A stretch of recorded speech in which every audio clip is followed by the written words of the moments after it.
शरीर को रोटी बनाने में लगाओ, शरीर को बर्तन धुलने में लगाओ, और बर्तन धुलते समय मन से कहो चल तू माला उठा, और तू नहीं, यदि माला नहीं उठाया तो मैं तुझे धुलूंगी अभी। लोग क्या समझते हैं कि सवेरे उठो, आधा घंटा भगवान के सामने बैठो और वहां भी जाके सो, हो गई पूजा, हो गई भक्ति। शरीर संसार में लगाना है, शरीर को बिठाओगे तो बीमार पड़ेगा, बीमारियों का घर बन जाएगा मेरी मां। इसलिए शरीर से डट करके काम लो, शरीर से काम करो ताकि शरीर स्वस्थ रहे। शरीर से दिन भर काम करो, रोटी खुद बनाओ, बच्चों को खुद परोसो, बर्तन खुद साफ करो, कपड़े खुद धो, सारा काम करते समय काम करते रहो और मन से रोटी बनाते रहो, और मन को कहो चल हरे कृष्णा कृष्णा कृष्णा का जाप कर, करेगा। गाड़ी चलाओ, ड्राइविंग कर रहे हो आप, लगाओ शरीर को गाड़ी चलाने में और मन को, फिर आप बता देना कि आपका मन भटक रहा है। आप में से इतना करके देख लेना और फिर मेरे से बोलना कि गुरुजी मेरा मन भटक रहा है। आप शरीर को भजन में मत लगाओ, आप मन को भजन में लगाओ, अपने आप मन की चंचलता खत्म हो जाएगी। ये तो आपका आलस्य है, ये तो बहानेबाजी है, गुरुजी मन नहीं लग रहा, अब क्या करें, कल नहीं लगा था तो आज भी नहीं छपा हमने कुछ।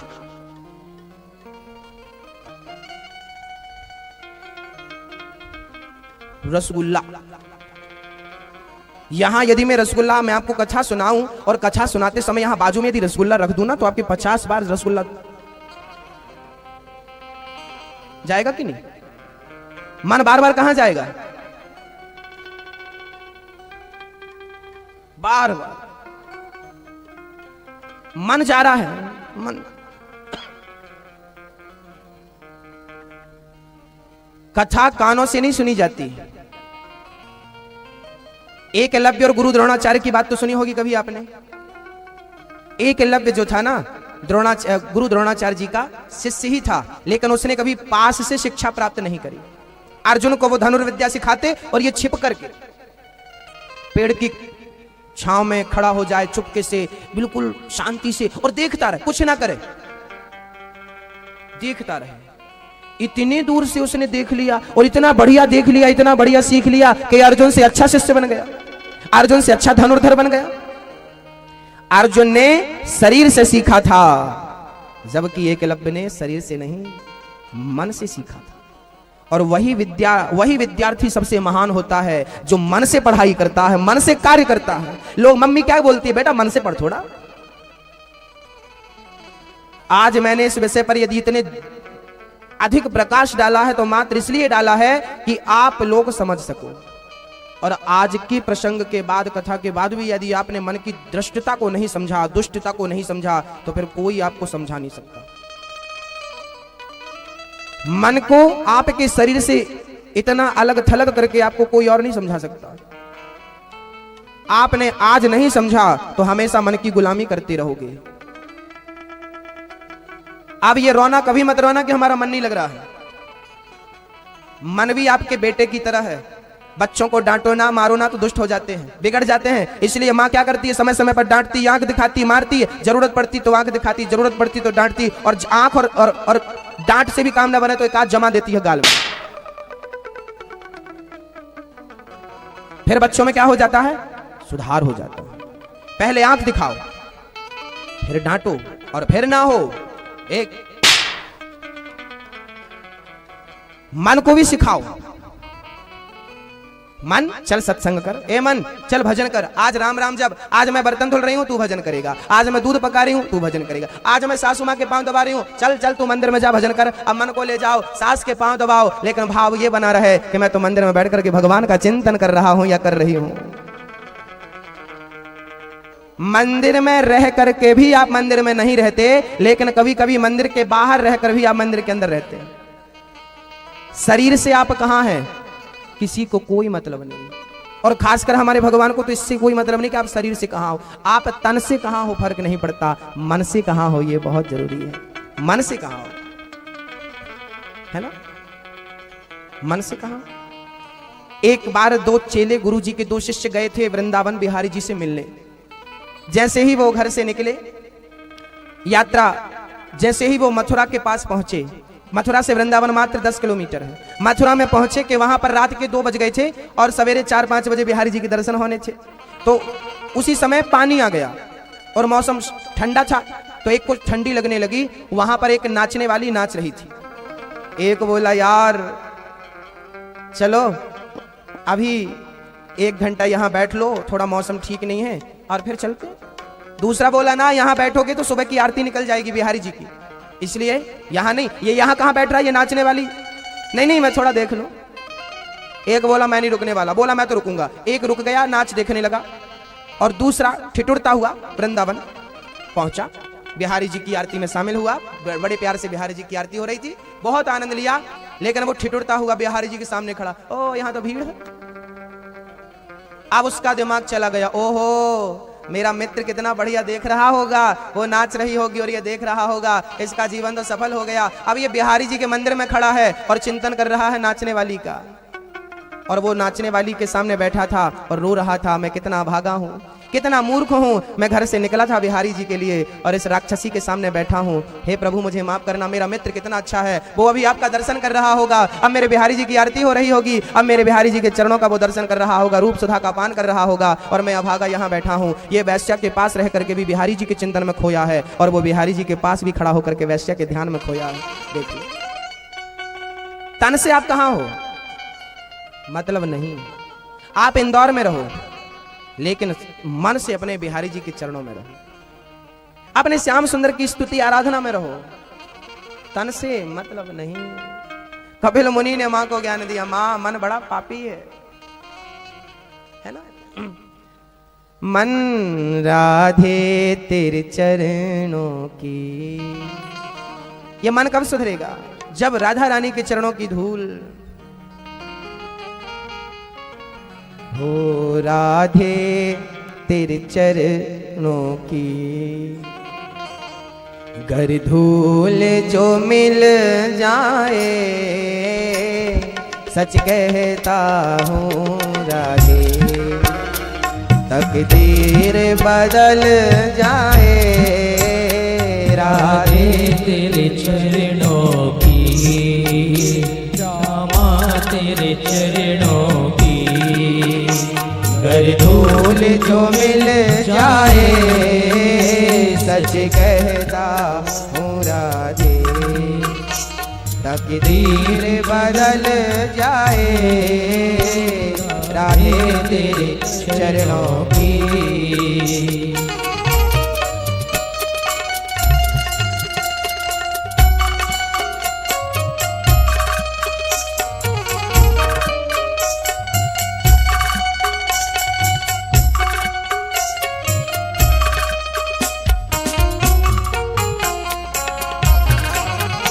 हाथ उठा लो, प्यार भरी ताली।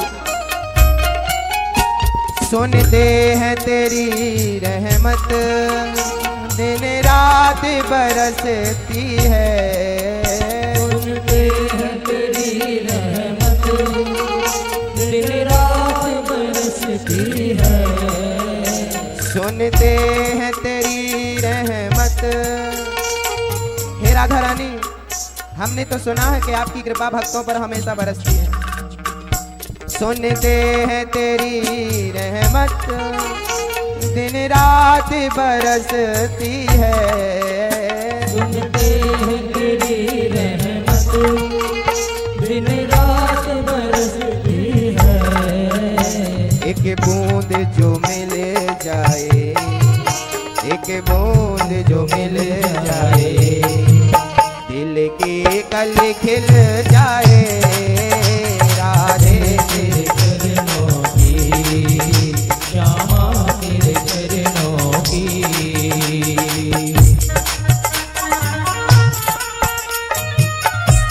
हरि बोल।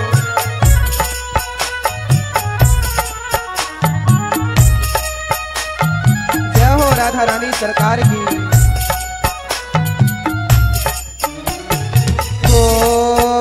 राधे राधे राधे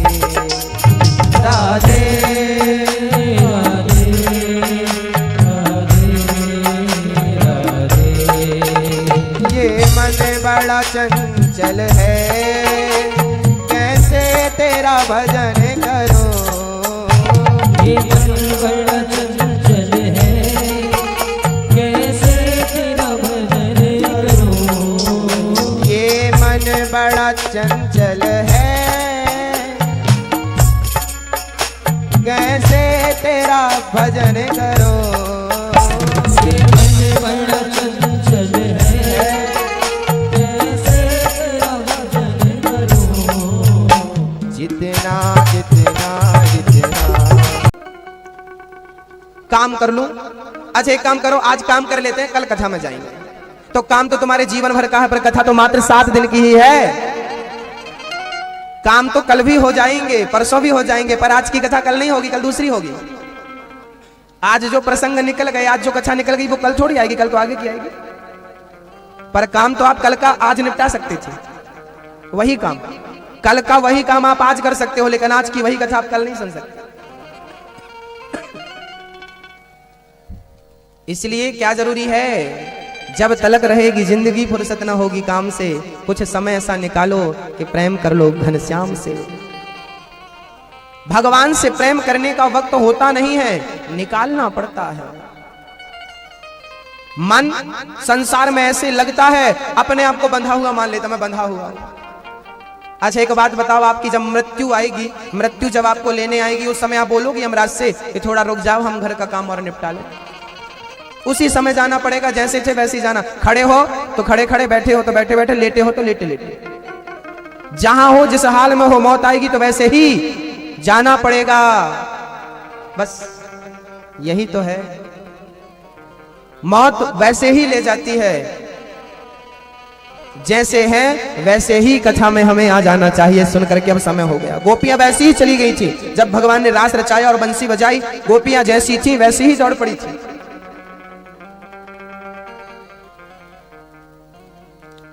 वैसी ही मां सिद्धा नाम की नदी बन के बह गई। कपिल मुनि ने आचमन किया, गंगा सागर चले गए।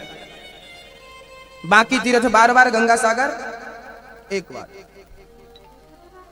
कपिल मुनि गंगा सागर में आज भी बैठे हैं। अभी 14 जनवरी को, जनवरी चल रही है ना, अभी 14 तारीख को मेला लगेगा। भारत दुनिया का सबसे बड़ा मेला लगता है मकर संक्रांति के दिन। कहां? गंगा सागर में। लोग कहते हैं गुरुजी भगवान का कोई चमत्कार दिखा दो, भगवान का कोई चमत्कार बता दो। मैं कहता हूं कि साल भर जहां पानी रहता है, वहां साल में एक बार, एक दिन के लिए वहां का पानी, समुद्र पानी सुखा देता है। साल भर पानी रहता है गंगा सागर में, केवल एक दिन के लिए समुद्र महाराज जगह देते हैं और उस जगह पर बड़ा विशाल मेला भरता है। ये चमत्कार नहीं है तो क्या है? गंगा सागर में पानी रहता है 365 दिन में 364 दिन वहां समुद्र का पानी रहता है, और वो भी कम से कम 20 फीट पानी होता है, और साल में एक दिन के लिए वो खाली हो जाता है, और वो भी मकर संक्रांति के दिन। तो ये चमत्कार नहीं तो क्या है? यदि आपको चमत्कार देखने के बाद ही यकीन हो भगवान में, तो देख लो चमत्कार। बाकी तीर्थ बार बार, गंगा सागर दुनिया का सबसे बड़ा मेला है। गंगा सागर देश नहीं विदेशों से लोग आते हैं, जिनको महिमा पता है वो आते हैं और डूब करके वहां पर अपने जीवन को कृतार्थ करते हैं, डुबकी लगाते हैं। गंगा सागर में कपिल भगवान बैठे हैं, आज भी कपिल भगवान भक्तों को दर्शन देते हैं। मनु जी महाराज की तीसरी पुत्री का नाम था प्रसूति, जिनका विवाह दक्ष प्रजापति से हुआ, पर दक्ष ने एक बार शंकर जी का अपमान कर दिया था। शंकर जी सभा में बैठे थे, दक्ष की एंट्री हुई, सबने खड़े होकर दक्ष का स्वागत किया, पर शंकर जी, ब्रह्मा जी और भगवान नारायण खड़े नहीं भये। दक्ष के आने पर इसलिए खड़े नहीं भये, नारायण सोचे ये मेरा नाती है, ब्रह्मा जी बोले मेरा पुत्र है। शंकर जी भी मन से प्रणाम कर लिए, जय हो ससुर बाबा की। पर ससुर बाबा तो बिगड़ गए। दक्ष को क्रोध आ गया, ए मूर्खो, तुमने इसे क्यों बुलाया इस सभा में? जैसे उठने का, खाने का, पीने का ज्ञान ना हो, उसे तुमने ऐसे सभा में क्यों बुलाया? ये बुद्धिजीवियों की सभा है, ये विद्वानों की सभा है, यहाँ मूर्खों को तुमने क्यों बुला रखा है? लोगों ने कहा यहाँ कौन सा मूर्ख बैठा है? इशारा किया शंकर जी की तरफ, ये बैठा भभूति भस्मी रमाए बैठा है, ना खाने का ज्ञान ना रहने का ज्ञान। शमशान में कोई रहने की जगह होती है, वहां जाके रहता। मेरी बेटी का तो इसने घर बर्बाद कर दिया, एक भी सुख नहीं दिया मेरी पुत्री को। दक्ष बहुत क्रोध, आग बबूला। और शंकर जी ससुर की तरफ देख देख के मुस्कुरा रहे, हंस रहे, पागल हो गया ससुर जी, देख रहे हैं ससुर जी की तरफ। अब ससुर ने देखा कि मेरी गाली का तो कोई असर नहीं हो रहा, और गुस्सा आ गया और क्रोध आ गया। शंकर जी और खिलखिलाने लगे, ओ खाओ भौंको और जोर से।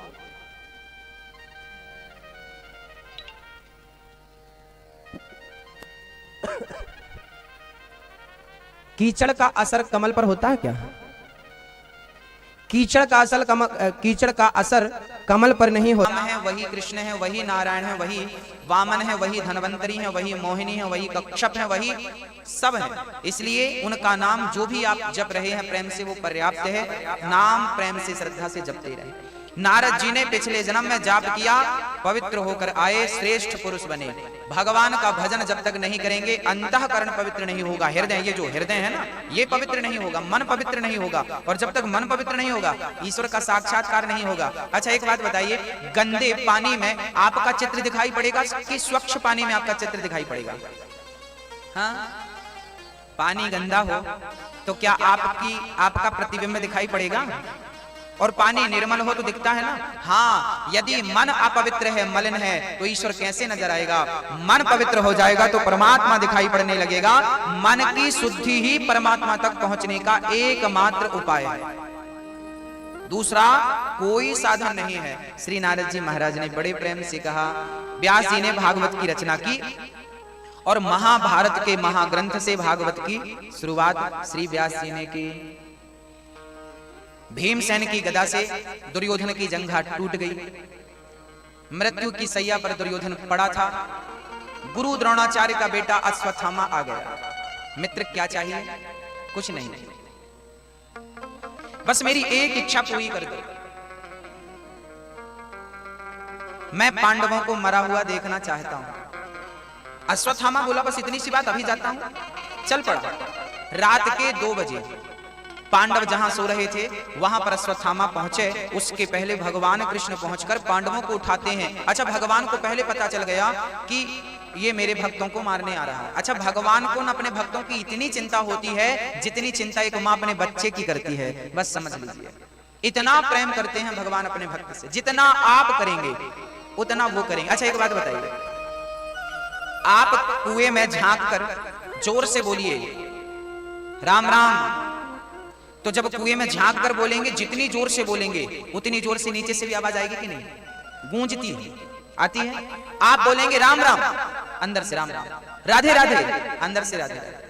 आप जितना बोलेंगे और जो बोलेंगे, जितना तेज बोलेंगे उतना तेज पाएंगे। ऐसा जितना प्रेम आप करेंगे उतना प्रेम भगवान से प्राप्त करेंगे। जो देंगे वही पाएंगे। ईश्वर प्रेम के बदले प्रेम देता है। आज अश्वत्थामा के पहुंचने के पहले भगवान ने पांडवों को उठाया। अरे सारी दुनिया आपके जीत का जश्न मना रही है और आप प्रेम से सो रहे हैं, उठिए। उठाया पांडवों को। खाली बिस्तर देखकर द्रौपदी के 5 बच्चे वो उत्सव से आए और खाली बिस्तर देखकर सो गए। अश्वत्थामा ने द्रौपदी के 5 बच्चों को पांडव समझकर 5 का सिर काट लिया। 5 बच्चों का सिर लेकर चले। मित्र दुर्योधन, देख तेरे दुश्मनों को मैंने मार डाला, ये देख सिर लेकर आया।